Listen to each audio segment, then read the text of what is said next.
Bom dia a todos. Que a paz de Jesus nos ampare, nos abençoe. Sempre uma alegria poder voltar a essa casa, que temos tanto carinho, né, por ela, pelo acolhimento que sempre nos dá há várias décadas a mim e a minha família, né? O tema que trouxemos hoje, né, do dever moral na transição planetária, está dentro desse tema que é tão debatido hoje dentro da doutrina espírita, que é justamente o do dever moral e o da transição planetária. Dois temas que nós vamos aqui hoje buscar relacioná-los, colocá-los em sintonia um com o outro. Começando pelo primeiro, o da transição planetária. O que será que é a tal da transição planetária? Lá no capítulo 3 do Evangelho segundo o Espiritismo, nós vamos encontrar o entendimento que Kardec nos coloca de que existem, então, 5 tipos de planetas em termos de moral. E que nós, todos os planetas, vão evoluindo ao longo do tempo, passando por essas diversas faixas. E a Terra, segundo os estudos, está aí sendo um mundo de provas e expiações, e no momento estamos indo para o mundo de regeneração, que é o nível 2 para o nível 3. O primeiro nível, que é os mundos primitivos, que a Terra já passou, poderíamos aqui colocar mais ou menos como o momento da pré-história do Brasil, do mundo. O momento da pré-história, quando o ser humano estava surgindo ainda, muito ligado às questões terrenas, às questões do instinto, sem muito entendimento da parte moral. Já passamos por ele. O mundo de provas e expiações, podemos entender que estamos nele mais ou menos aí na época do surgimento das primeiras civilizações, lá com os egípcios, com os mesopotâmicos e com os hebreus. E desde então, estamos no mundo de provas e expiações, marcados aí justamente por provas e expiações. Provas, assim como na escola, é aquilo que nós precisamos mostrar se nós já aprendemos alguma coisa. Uma virtude que a gente já aprendeu, precisamos então prová-la. A paciência, a benevolência, a humildade. Se já conquistamos esta virtude. Então a gente reencarna para passar por provas. Para ver se já aprendemos uma determinada virtude, se já conquistamos de fato no nosso íntimo. E passamos também por expiações. Quando nós não cumprimos a lei divina, a lei de Deus, os seus mandamentos, nós entramos em débito com a lei. E aí não é punição, não é castigo, é simplesmente a lei de responsabilidade. Eu cometi um débito com a lei, preciso reparar o meu débito. E às vezes ele vem em forma de sofrimento. E aí então a gente chama isso de expiação. Eu posso escolher resolver o meu débito pelo amor, mas muitas vezes decidimos fazer isso pela dor, porque é mais rápido, talvez às vezes nos exige menos do que o amor, que nos exige uma entrega maior do que o sofrimento. Então, a expiação é quitar o meu débito com a lei divina. Estamos nesse estágio. Indo para o mundo de regeneração, então. Estamos na madrugada do mundo de regeneração. Que, segundo o que os Espíritos nos dizem, é o terceiro estágio. Onde o bem já vai predominar, mas ainda teremos o mal dentro da nossa Terra. Já vamos falar sobre isso. Depois iremos ainda ao quarto estágio. Os mundos ditosos. E, por fim, os mundos felizes. Quando nós atingimos a nossa evolução moral, a nossa perfeição moral relativa, nós estaremos no mundo, então, felizes. Portanto, ainda temos 2 estágios a cumprir. E aí nós já vamos tirar aqui uma das grandes ideias que às vezes surge da transição planetária, é de que ela vai resolver todos os nossos problemas. E que seremos totalmente felizes quando a transição planetária chegar. Mas veja que nós acabamos de dizer que estamos passando do nível 2 para o 3. E ainda temos mais 2 pela frente. Então isso não é para nos desanimar, nos deixar tristes, ver que ainda está tão longe, mas sim para que nós entendamos exatamente o que é este momento que nós estamos passando. E o segundo ponto, que a gente sempre escuta as pessoas comentarem às vezes, é de que a transição planetária, ela vai ter uma data limite, um momento em que ela vai acontecer. E essa data já foi transformada várias vezes. Era dos anos 2000 e nada aconteceu. Era 2012 e nada aconteceu. Era 2020 com a pandemia também, nada aconteceu. 2022, 2023 e agora inventa-se novas datas. Dizendo que fulano disse não sei o quê, que é a data limite da transição planetária. É evidente que os espíritos trabalham com uma ideia de planejamento. Mas, ao mesmo tempo, nós temos o nosso livre-arbítrio. Depende de nós o momento em que a Terra passará para a transição planetária. E aí, nisso, nós vamos ao terceiro ponto que nos interessa aqui. Eu não preciso esperar a transição planetária acontecer na Terra para que eu mude. Vou ficar esperando. Quando o mundo mudar, eu mudo. Mas o entendimento que a doutrina nos traz é justamente o contrário. O mundo só será transformado quando as pessoas se transformarem. Então eu preciso fazer a minha parte. Se enquanto todos nós não mudarmos, a Terra não vai mudar. A coisa não vem de fora para dentro, é de dentro para fora. Eu preciso mudar. E quando cada um de nós fazemos a nossa reforma íntima, nós chegaremos ao mundo de transição planetária. Ou seja, eu não preciso esperar a transição planetária ocorrer de maneira oficial para que eu viva no mundo de transição planetária. Eu posso viver dentro do meu lar, dentro do meu coração, um mundo de transição planetária, mais feliz, com as características que nós vamos trabalhar daqui a pouco. Enquanto a Terra ainda não é mundo de transição planetária. Enquanto a Terra não é regeneração ainda. Mas na minha casa, no meu coração, o mundo de transição planetária já se faz presente. Então é esta mensagem que nós gostaríamos de trazer hoje, para a gente compreender que nós podemos mudar a nossa vida hoje sem precisar esperar a transição planetária chegar na Terra. Ok até aqui? Faz sentido para vocês? A nossa fala está muito baseada também na fala de um palestrante espírita que vocês receberam aqui há algumas semanas atrás, o Jorge Elahá, que numa palestra que tem na internet, e que ele refez agora, recentemente também na Federação Espírita do Paraná, é um pouquinho diferente, mas é o mesmo conteúdo, em que ele vai nos explicar bastante desse processo e dessas características do mundo de regeneração. Então já fica também a sugestão para que nós depois busquemos a palestra do Jorge Elahá, quando ele fala da transição planetária. Tem em outros lugares e tem a que ele fez aqui na FEP no mês passado. Então vamos às características do mundo de regeneração para nós entendermos esse processo, como está lá no capítulo 3 do Evangelho segundo o Espiritismo. Primeira característica que Kardec nos apresenta.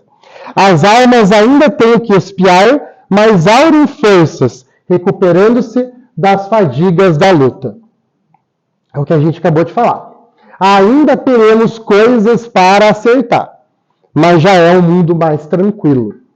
Já vamos voltar nisso. São mundos de transição. Então é a transição da transição. Porque nós estamos indo do 2 para o 3.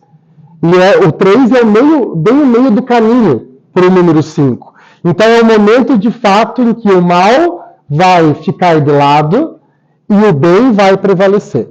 É a transição, onde ainda o mal predomina, para os mundos em que agora o bem vai predominar. E aí nós vamos atingindo o 100% aos pouquinhos, até chegarmos no mundo feliz. É onde nós encontramos essa calma e o repouso. Por quê? Porque estamos já libertos das paixões desordenadas. Esta é a principal característica do mundo de regeneração. Todos os problemas que nós temos hoje, todas as virtudes que nós precisamos conquistar hoje, continuaremos a fazer isso no mundo de transição planetária. A diferença é que nós não estaremos mais tão presos às paixões, aos defeitos, como nós estamos hoje. Por vezes são as paixões ainda que nos dominam, que nos conduzem. E no mundo de transição planetária, nós já não estaremos mais sendo conduzidos por esses defeitos. Nós conseguimos ganhar uma certa autonomia em relação a nós mesmos.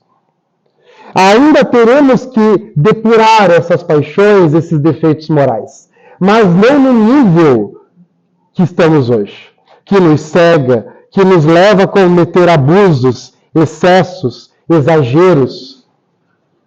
Esta é a principal característica. E por isso que é um mundo mais tranquilo.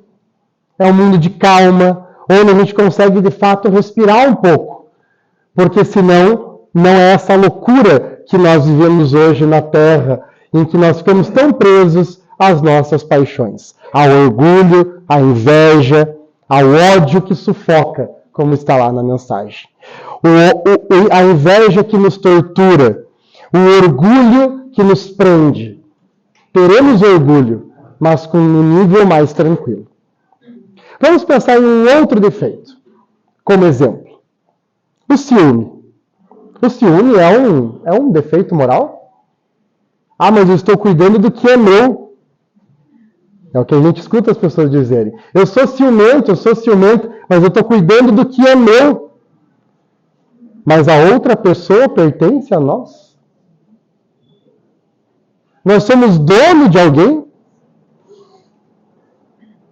A gente, quando vira pai, a gente escuta muitas pessoas falarem: os filhos são os nossos maiores tesouros.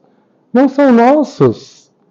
Estão sendo emprestados por Deus, está lá no capítulo 14 do Evangelho segundo o Espiritismo. São almas, são espíritos emprestados a Deus, aos pais. Para conduzir a Deus, não é nosso. Quem pertence a alguém, a gente chama isso na história de escravidão. O sentido, o conceito da palavra escravo, na história, é uma pessoa, um ser humano que pertence a outro, pertence. Os escravos, tanto na Idade Antiga quanto na Idade Moderna, é alguém que pertencia a outra pessoa, por N caminhos, mas que pertencia a alguém. E que eu podia vender, eu podia emprestar, eu podia doar, eu podia usar como eu queria. Esse é o conceito de escravo que nós usamos na história, em termos de história, antropologia, sociologia. Então, ninguém pertence a ninguém. As outras pessoas estão conosco para nos seguir em viagem, mas elas não nos pertencem. Então, o ciúme é um defeito moral, porque as coisas não me pertencem. Joana de Ângeles por Divaldo Pereira Franco, no livro Conflitos Existenciais. Olha o nome do livro, Conflitos Existenciais. Ela vai dedicar um capítulo inteiro a nos explicar sobre o ciúme. E o ciúme hoje, no nível em que ele se apresenta na Terra, ele nos leva a diversos pontos dificultosos. Nos leva a diversas ações que nos complicam a vida. Quantas barbáries, quantos crimes ocorrem causados pelo ciúme, em que a lei humana determinou como sendo de motivo torpe os crimes que são feitos à base do ciúme. Então eu mato a minha companheira, o meu companheiro, o meu ex, a minha ex, porque eu não concordo com o fim do relacionamento, porque eu entendo que o outro me pertence. A outra pessoa me pertencia. E ela não pode se desfazer da minha vida. Eu não posso ficar sem. Ele não tem o direito de escolher não seguir mais comigo. Por que não? Então eu mato. Eu cometo abusos e violências. No mundo de regeneração, teremos ainda o ciúme predominando em nós, às vezes. Mas já não nesse nível em que, às vezes, a gente vê na Terra.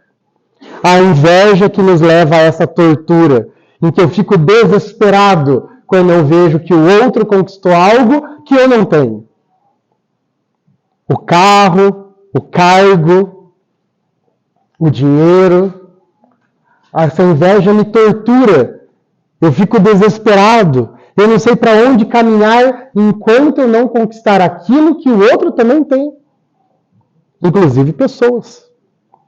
Esse ódio que nos sufoca. Eu odeio tanto alguém que eu não sei o que fazer com essa raiva, com esse ódio. Eu tremo de raiva. Às vezes a gente vê na escola alguns alunos, né, que esse ódio é tão grave. Uma aluna que minha esposa já deu aula, que dizia, eu odeio todo mundo, tenho vontade de jogar no lixo. Uma menininha de 4 anos. Eu tenho vontade de jogar meus amiguinhos no lixo. Eu odeio todo mundo, que raiva, tenho vontade de bater. E aí quer bater em todo mundo. Às vezes a gente também tem essa vontade, né? Como crianças morais que somos também. Né? Em que a gente não consegue canalizar essa raiva, esse ódio que está em nós. Então, no mundo de transição planetária, no mundo de regeneração, estaremos mais leves em relação ao ódio, ao orgulho, né, que vamos trabalhar em nós. E, portanto, são mundos, então, em que vamos seguir ainda as mesmas leis, sujeitos às mesmas leis e experimentamos as mesmas sensações e desejos. Outro ponto importante. Não haverá mudanças significativas na organização, inclusive física, da Terra. Na ciência, nós vamos encontrar esse mesmo entendimento de que nós somos hoje Homo sapiens sapiens, de acordo com a ciência. E ainda continuaremos por muito tempo. É o que a ciência nos diz. E Kardec está dizendo exatamente a mesma coisa. Jorge Elahá, na sua palestra, brinca conosco. Podemos ficar tranquilos. Não vamos virar ETs. Não vamos ficar verdes. E não teremos organizações físicas diferentes. Nossa organização biológica no mundo de regeneração continua a mesma. Não vamos ter chip ou celular implantado no nosso corpo. Podemos ficar tranquilos. Ainda não é esse momento. As mesmas leis, sujeitos às mesmas leis. O que mais? É essa aurora de felicidade, portanto, que nós falamos. Além disso, todos reconhecem Deus e tentam caminhar para Ele. Outro ponto importante do mundo de regeneração. O entendimento da existência de Deus como nosso Pai Criador. Não é o Espiritismo, não é as religiões. É o entendimento de que somos filhos de Deus. É o fim do materialismo e o fim do ateísmo no mundo de regeneração. Todos entenderão que somos filhos de Deus, nosso Pai Criador, soberanamente justo e bom, como está lá na pergunta primeira do Livro dos Espíritos. Então, quando a gente vê que todo mundo entendeu isso, que estamos ligados ao mesmo Pai e somos irmãos do mesmo Pai, estaremos no mundo de regeneração. E a última característica, a equidade nas relações. O entendimento de que todos estamos iguais, mas recebendo aquilo que precisamos para sermos iguais. A diferença entre igualdade e equidade, ela é muito importante. Ainda vivemos um mundo em que se acha que é somente a igualdade. E o exemplo que nós usamos muito na escola para trabalhar com os alunos a ideia de equidade e igualdade é um exemplo em que temos um pai e um filho que vão assistir um jogo de futebol pelo muro. E os dois receberão um caixote para assistir o jogo. Mas o pai não precisa do caixote, porque ele consegue enxergar por cima do muro sem o caixote. O filho, recebendo somente um caixote, assim como o pai, não consegue enxergar ainda o jogo. Ele precisa de 2.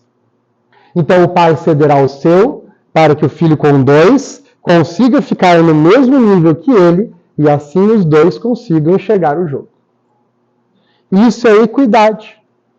A ideia de igualdade é que todos receberão as mesmas condições.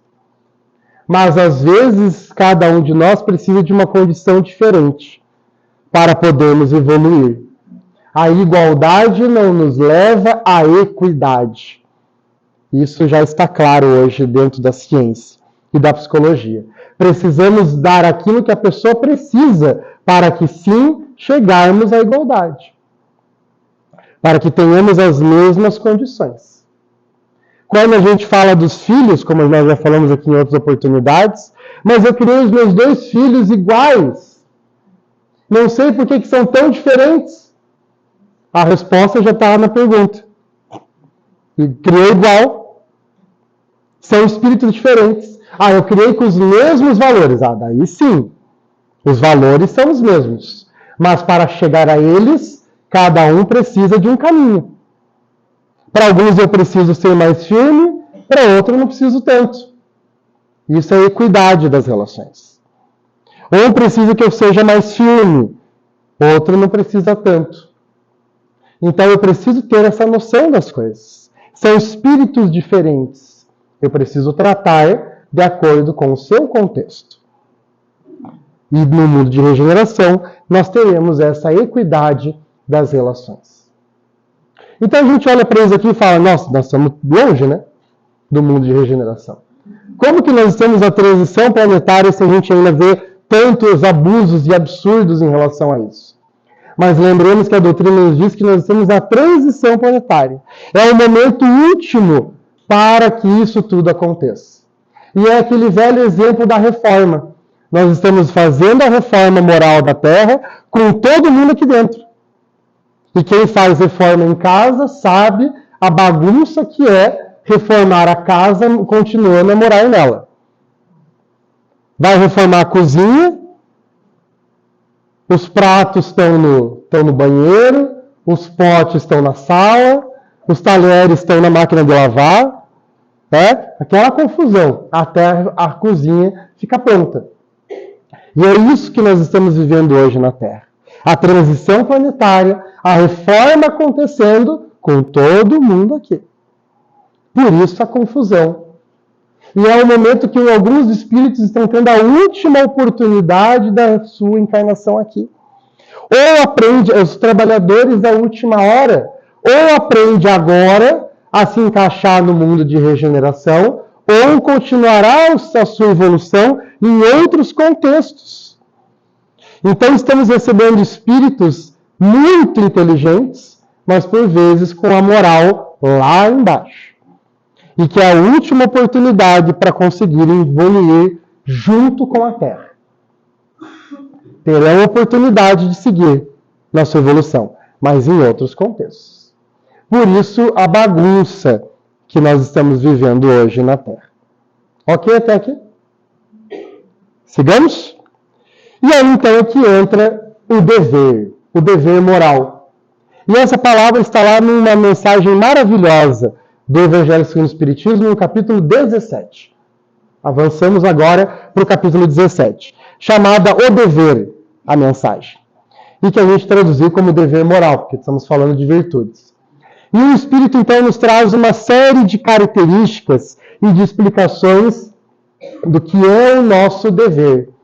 O que é o nosso papel, o que é a nossa responsabilidade perante nós e o mundo.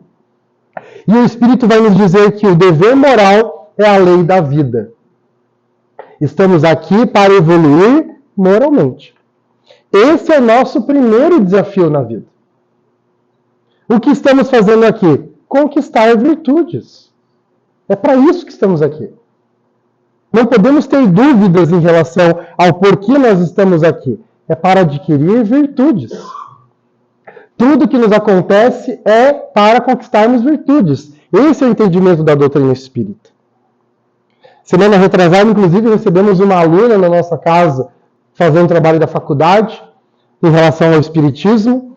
E aí uma das primeiras perguntas que estava no seu questionário era esse: como o espiritismo vê a vida? E respondemos: conquista de virtudes. Estamos aqui para conquistar virtudes. Isso é lei e regra básica da doutrina espírita. Então estamos aqui para conquistar virtudes. E o nosso dever é esse: trabalharmos em nós para conseguirmos atingir as virtudes que precisamos. Por isso está ligado ao livre-arbítrio e à nossa consciência. Eu preciso tomar consciência de que esse é o meu dever, de me melhorar, de ser uma pessoa melhor. Mas eu, não é o outro, sou eu.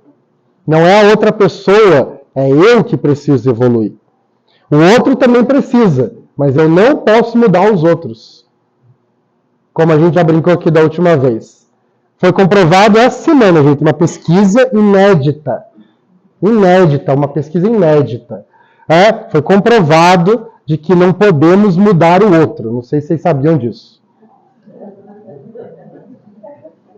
Não sei se alguém tinha dúvidas de que por mais que a gente queira, eu não consigo mudar a outra pessoa.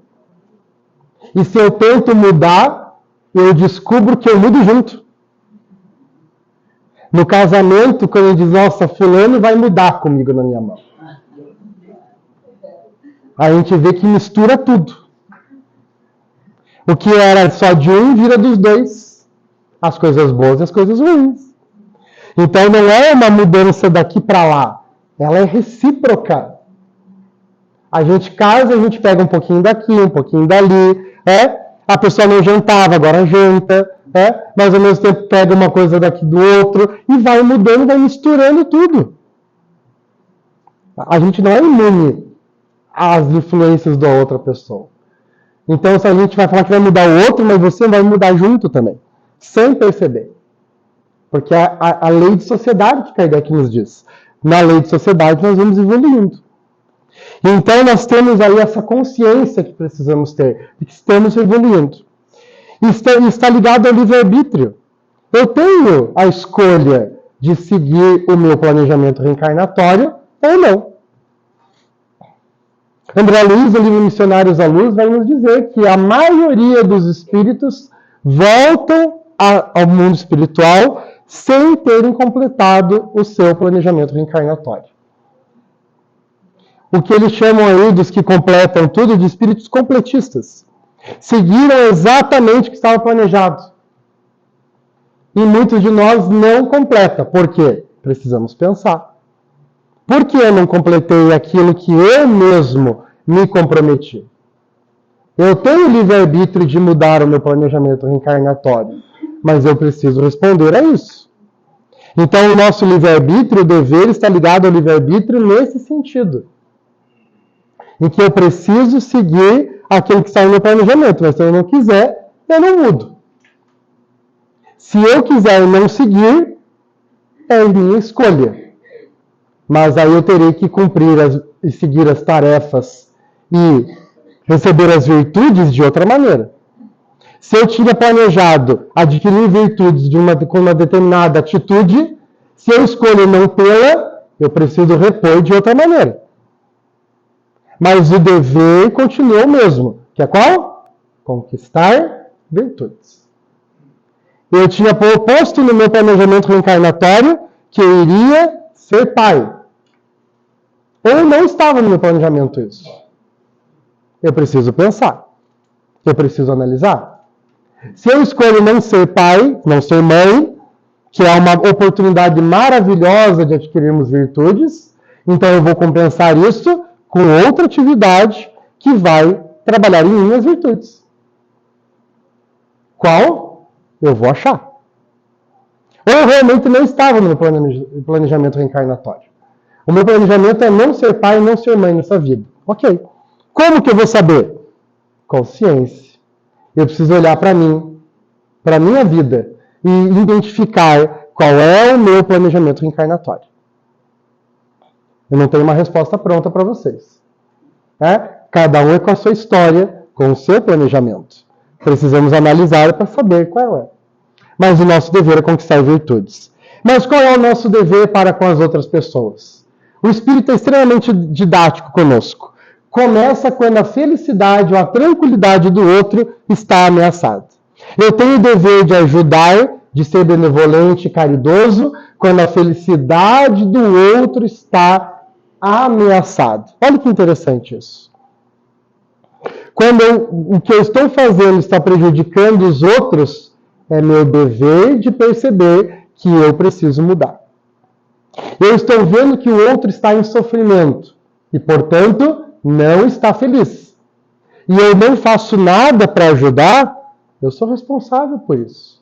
O meu dever de ajudar o outro começa se eu vejo que o outro não está bem e está em sofrimento. É meu dever, como cristão, meu dever enquanto espírito que está em evolução, ajudar a outra pessoa. E se eu vejo que eu sou o causador deste sofrimento, buscar resolver a situação. Aí é o meu começo e meu dever de ajudar. Mas ele tem um limite. E o Espírito vai nos trazer também. Termina no limite que não desejais que ninguém transponha com relação a vós. Ou seja, não fazemos aquilo que cabe ao outro. Nós podemos ajudar, mas não podemos fazer aquilo que cabe a outra pessoa. Isso também é regra dentro da doutrina espírita fundamental. O doente precisa querer receber ajuda. Eu, como pai e mãe, eu vou ajudar o meu filho a fazer a tarefa de casa, mas eu não posso fazer por ele. Isso não é correto em termos morais. A tarefa é dele. O exercício que ele tem que fazer é ele que tem que fazer, não é eu. Se eu faço por ele, ele não está aprendendo. Então eu posso ajudar as pessoas, mas eu tenho um limite, que é não fazer aquilo que cabe ao outro fazer. Aquilo que só depende dele. Eu não posso pegar a função do outro. Eu vou ajudar, eu vou orientar, eu vou contribuir, mas a função é dele, não é minha. E nós vamos ver, quando a gente fala de família, que os problemas familiares entram justamente nisso. Quando um pega o papel do outro, por N motivos, né? Que não dá tempo da gente trabalhar agora. Mas quando eu pego o papel do outro, eu vou ter os problemas familiares. Se os pais não seguem o seu caminho, se os pais não cumprem o seu papel de pais, a avó, o vô, o tio, a tia, alguém vai pegar o papel que é dos pais. Mas aí eu já vejo que eu já não estou mais naquilo que deveria ser. Eu já tenho um rearranjo diferente do que deveria ter sido. Então, cada um tem o seu papel. E eu não posso pegar o papel do outro. É uma questão de organização. Dentro da empresa, cada um tem o seu papel. Dentro da escola, que é a minha realidade, cada um tem o seu papel. Se eu começo a fazer o papel da outra pessoa e me meter no trabalho do outro, fica muito difícil. Já tive isso. Uma vez um colega de trabalho invadiu minha sala de aula e continuou a dar a minha aula na minha frente para os alunos. Olha a situação. Ele pegou o giz da minha mão e continuou a explicar o que eu estava explicando. Em inglês, que eu não sei falar. Aí os alunos não sabiam se olhavam para mim, se olhavam para ele, se escutavam a explicação, se iam embora, se baixavam a cabeça. Tamanho foi o constrangimento da situação. Estamos tirando o papel do outro. Eu não posso ir lá. Eu posso fazer um café maravilhoso, mas eu vou lá me meter no café da moça do café. Vou lá me meter na limpeza. Eu sou professor. Como a outra pessoa também não, o inspetor não pode chegar na minha sala e dizer, professor, está tudo errado essa aula que você está dando aí. E eu também não posso me meter na função dele. Cada um com a sua tarefa. Para que a gente cumpra com o nosso dever na sociedade. Eu posso ajudar o outro. Eu posso tirar o meu lixo no final do recreio e contribuir com a zeladoria. Mas eu não vou limpar. Que isso não é a minha função. Mas eu vou ajudar. Como ela também não vai vir se meter na minha aula. Então nós vamos cumprindo o nosso papel dentro da sociedade. E temos que ter esse entendimento também. E o Espírito segue. O dever é o nosso resumo das especulações morais. As virtudes que nós já falamos. É uma bravura da alma. Coragem para a gente olhar para nós mesmos. Fazermos a nossa mudança moral nos exige bastante.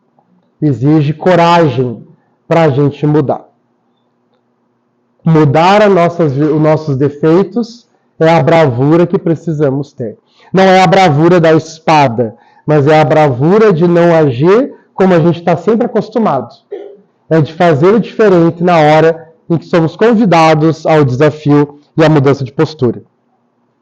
Austero e brando para com os outros, resiliente com as situações, saber lidar com os contextos. Aquela pessoa que não muda nunca, aquela firmeza que não muda nunca, não abre espaço para o diálogo. Resiliência, saber entender o outro, saber conversar, saber negociar, isso é importante. Mas inflexível diante das tentações, nos diz o Espírito. Inflexível. Eu não posso cair na tentação de agir de novo de maneira inadequada. Está lá na oração do Pai Nosso.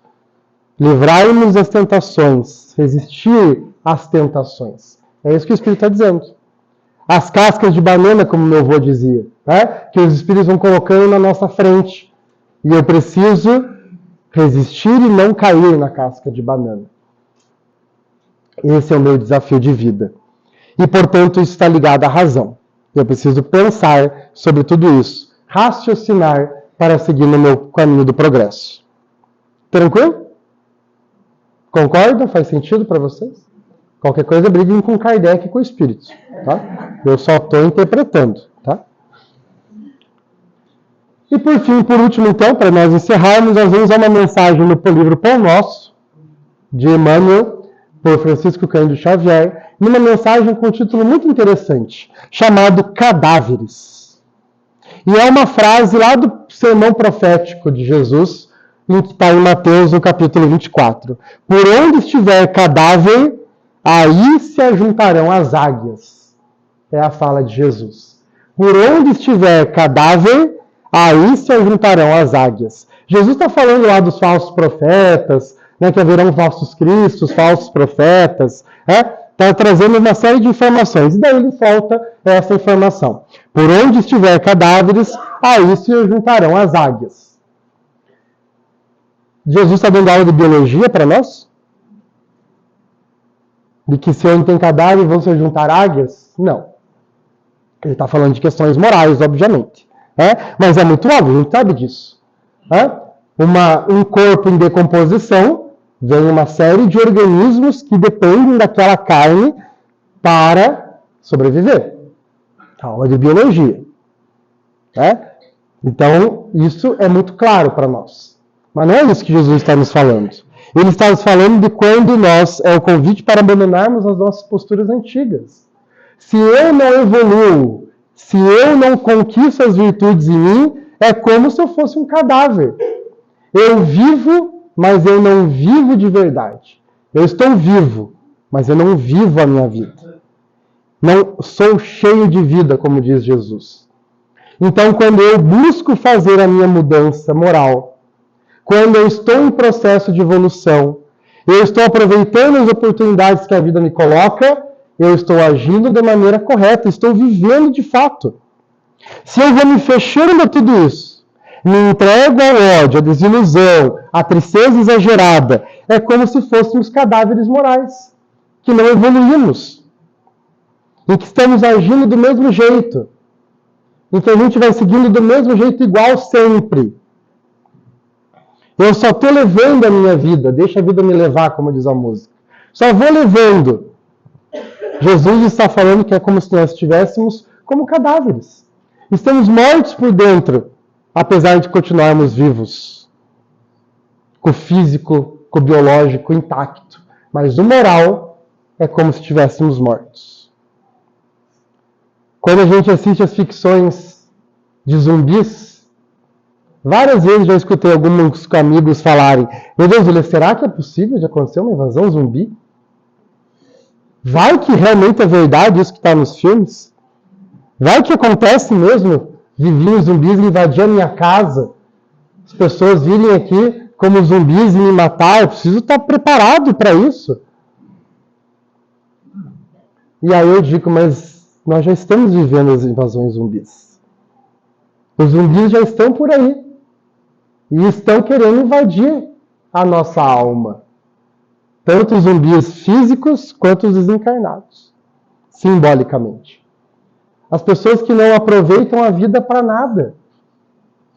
Não evoluem em termos morais. não evoluem em termos intelectuais, não aproveitam as oportunidades da vida, não trabalham, não estudam, não ajudam, não fazem nada na vida de útil. Não leem, não estudam, não aproveitam para ajudar a próxima pessoa, não estão ligados a projetos morais, não cumprem os seus papéis familiares, não cumprem os seus papéis na sociedade, não fazem nada. Infelizmente, está aumentando o número de pessoas assim. O que a ciência chama dos jovens nem. Não estudam, não trabalham, não fazem nada de útil.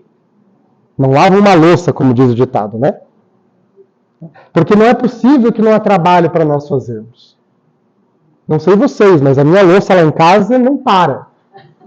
Então, louça para lavar tem, gente. Quer ler? Só da Doutrina Espírita, só de Chico Xavier, nós temos 400 obras. De Divaldo tem mais umas 300. De Kardec são 5 as principais, sem contar algumas outras. Já dá bastante trabalho. Coisa para fazer tem, gente. Ajudar na casa espírita, ajudar nos trabalhos assistenciais, escutar alguém que precisa da nossa ajuda. Meu Deus, já foi o dia inteiro. Ontem mesmo, conversando com a minha avó, ela, nossa, mas amanhã eu não consegui ainda mexer com as minhas contas, que hoje teve isso, amanhã tem aquilo. Minha avó está com 83 anos. Aí amanhã, a avó, segunda-feira se mexe com isso. Não, mas segunda tem que ir lá dar passo no centro espírita. Aí na quarta tem hidroginástica, não sei o quê. A agenda está cheia. Com 83 anos, gente. A agenda dela está cheia. É impressionante. E a gente vai se fechando e não age nada. E não age porque acha que não tem condições. Mas a expectativa, o ensinamento espírita, é que a gente faça o que der para nós fazermos as nossas condições. E todos temos, no nosso contexto, condições de fazer algo útil. Aproveitarmos o desafio que temos à nossa frente hoje. Seja com a condição que eu tenho na minha vida. Cada um com a sua. O que eu posso fazer para contribuir comigo, com a sociedade e com as pessoas em volta de mim? Para que eu não seja um cadáver moral, que não está aproveitando nenhuma oportunidade que a vida me coloca para evoluir. Estou ficando fechado dentro de mim, vou me fechando cada vez mais e só vou seguindo a vida. Como diz o poeta na música, que eu não seja a pessoa que fica somente sentado na poltrona esperando a morte chegar. Que a gente de fato aproveite a vida fazendo coisas úteis, das mais possíveis. O que mais tem é trabalho para fazer, coisas a aprender, coisas a estudar, para que eu faça algo que vai contribuir de fato com a sociedade. Que eu tenha os momentos de lazer, está lá na lei do trabalho o lazer, o repouso. Mas será que eu não posso diminuir um pouquinho do meu repouso para colocar trabalho? Já maratonei todas as séries de todos os streamings possíveis. Mas e a leitura dos livros? E o meu estudo moral? A minha prática das virtudes? Como é que está? Eu estou zerado também? Com essas questões? Não é que não pode assistir série, não é isso que eu estou dizendo. Mas a gente precisa dar tempo a tudo. Dar tempo a todas as questões da minha vida e todas as minhas obrigações. E posso assistir a série também. Eu preciso equilibrar o meu tempo de maneira adequada, para que eu não fique fechado só em mim, a depressão, a tristeza, ao rancor, ao ódio, e de fato viver. É o que Emmanuel termina sua mensagem dizendo: deixa que o sal da espiritualidade, se escolhermos a doutrina espírita, que possamos usá-la. Se escolhermos outra doutrina, que usemos a doutrina que escolhemos. Mas deixa que o sal da espiritualidade te penetre, pois, enquanto fores ataúde de coisas mortas, depósito de coisas mortas, serás seguido de perto pelas águias da destruição, nos diz Emmanuel. E quem são as águias da destruição dos cadáveres? Os obsessores, as coisas ruins, a tristeza, a desarmonia íntima, os espíritos que nos querem ver cada vez mais presos às nossas questões morais, os espíritos inferiores que não querem que a gente evolua, são as pessoas em volta de nós que querem nos sugar a nossa energia. Então eu preciso estar livre disso, preciso me proteger. E o caminho é o sal da espiritualidade, é a oração. Eu estar em sintonia com os bons espíritos e com a certeza de que Deus está comigo, me ajudando sempre, que eu jamais estou sozinho. Pelo menos Deus eu tenho comigo. Já não está bom? Só Deus já está bom, gente? Ter a certeza que Deus está comigo já está bom? Mas se não tiver, nós temos a Jesus, nosso irmão maior, que nunca nos desampara e já disse que nenhuma de suas ovelhas se perderá. Não está bom ainda? Nós temos o nosso mentor espiritual. Todos temos um mentor espiritual que escolheu a tarefa de nos seguir e de nos orientar. Era louco o suficiente para isso. Foi doido o suficiente para aguentar esse desafio. Não, pode deixar que isso aí eu oriento nessa vida. E que diz a doutrina espírita que é sempre alguém familiar. É um espírito que tem um laço de afeto conosco, que vem de alguma vida. Não é uma pessoa aleatória. Então, só temos três aí, ó. Deus, Jesus, nosso irmão maior, e nosso mentor espiritual. Pelo menos esses três estão conosco. Os outros eu não sei, mas esses três, certeza que estão conosco. Então não estamos sozinhos. Temos todas as condições de não virarmos cadáveres morais. E podemos, de fato, viver, sermos cheios de vida. E vida em abundância, nos diz Jesus. Vida em abundância. Saibamos viver, saibamos cumprir o nosso dever moral. E assim, a transição planetária já terá ocorrido na minha casa, no meu lar, no meu coração, mesmo que na Terra isso ainda não tenha acontecido. Que eu possa transformar a minha vida num mundo de regeneração, enquanto a Terra ainda não vive um mundo de regeneração, mas que eu viva em mim esse mundo de regeneração, onde a vida será mais tranquila, mais calma, onde eu posso me refazer da luta e seguir em frente, tranquilo, em paz, em harmonia e com a certeza de que estou seguindo o meu caminho certo, o meu caminho do bem e estou fazendo a minha parte para a construção do mundo de regeneração e para a minha própria felicidade. Agradeço o convite da casa, mais uma vez. Agradeço a paciência que tiveram de me escutar nessa manhã e que Deus os abençoe. Muito obrigado. Paz e bem.